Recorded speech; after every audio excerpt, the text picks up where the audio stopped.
ડેડિયાપાડાના ધારાસભ્ય ચૈતર વસાવાએ મનસુખ વસાવાને લઈને એક મોટું નિવેદન આપ્યું છે અને આ નિવેદનથી ભારતીય જનતા પાર્ટી છે તેમાં અનેક પ્રકારની ચર્ચાઓ ઉઠવા પામી છે। વિગતવાર વાત કરવી છે શું છે મામલો તેની। વૈષ્ણવજન તો તેને કહીએ જે પીડ પરાઈ જાનાને રે।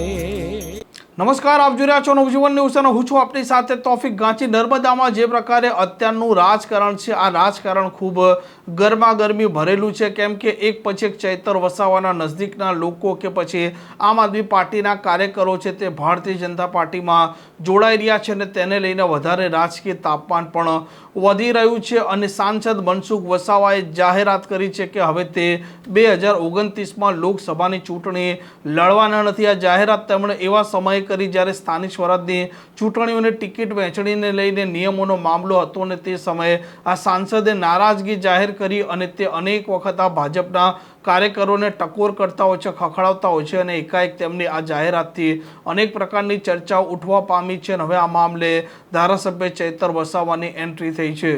સાથે લોકો જાગૃત થશે, એક થશે તો એ લોકો શિક્ષણ માંગશે, રોજગાર માંગશે, એમની જમીનો માંગશે, જંગલ જમીનો માંગશે। ત્યારે આપણે શું કરીશું? એમને દબાવો, ડરાવો એમ કરીને ચૈતર વસાવાને બે આટા હમણાં પણ જેલમાં નાખ્યા છે।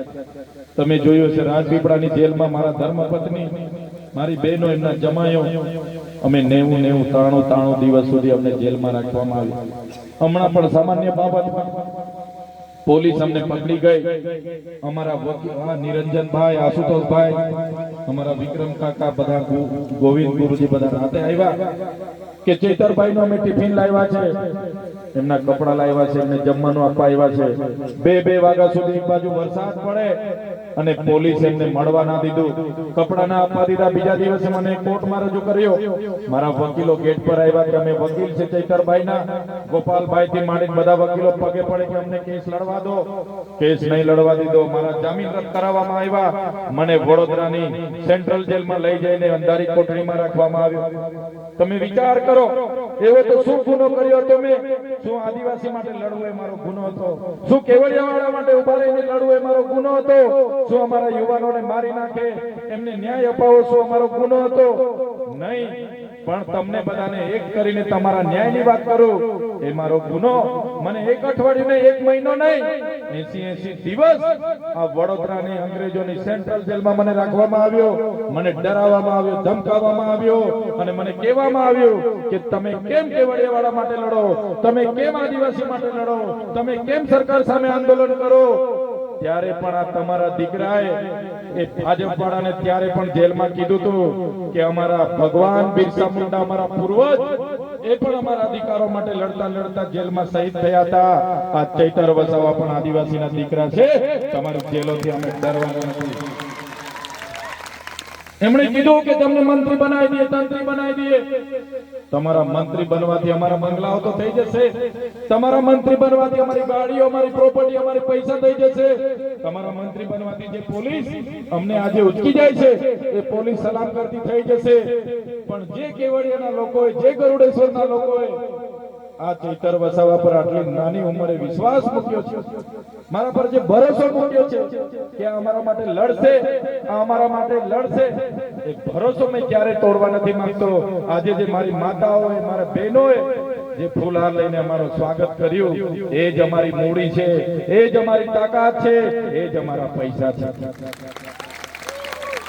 ત્યારે સાથીઓ, બસ અમને તમારા પર વિશેષ અપેક્ષાઓ નથી, પણ આજે અમારા સાથી ઉમેદવાર ધમાભાઈ, શકુંતલાબેન, આશુતોષભાઈ અને બધા જ લોકો બહુ મોટી અપેક્ષા લઈને અમે તમારી વચ્ચે આવ્યા છીએ।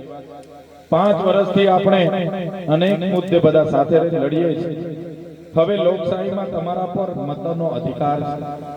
તમારો એક મત ખરીદવા માટે આ લોકો આવશે, ઘરે ઘરે આવશે ને 500 રૂપિયા આપશે કે તમારા મત અમને આપજો, 2000 રૂપિયા આપશે, 5000 રૂપિયા આપશે, એ મત આપજો, મત આપજો, મત આપજો। અમારી પાસે એટલા પૈસા નથી, પણ હું તમને ગેરંટી આપું છું તમે જો અમારા ઉમેદવારોને ચૂંટીને લાવશો 5 વર્ષ દરમિયાન તમારે રાતે 12 વાગે પણ કામ પડશે, 12 વાગે આવીને ઊભા થઈ જશે એવા લોકો તમારી વચ્ચે છે. કાલે ગામમાં કોઈ નહીં, દુઃખનો પ્રસંગ હશે, સુખનો પ્રસંગ હશે કે કોઈને કામ મયત થઈ હશે તો પણ આપણા ધમાભાઈ, આપણા વર્ષાબેન, આપણા આશુતોષભાઈ આવીને કહેશે ચિંતા ના કરતા, આપણા પિન્ટુભાઈ આવીને કહેશે કે હું ઊભો છું, હું બેઠો છું, કંઈ ઘટે તો કહેજો. આ પ્રકારના સમાચાર માટે નવજીવન ન્યૂઝ ચેનલ સાથે જોડાયેલા રહો. નમસ્કાર.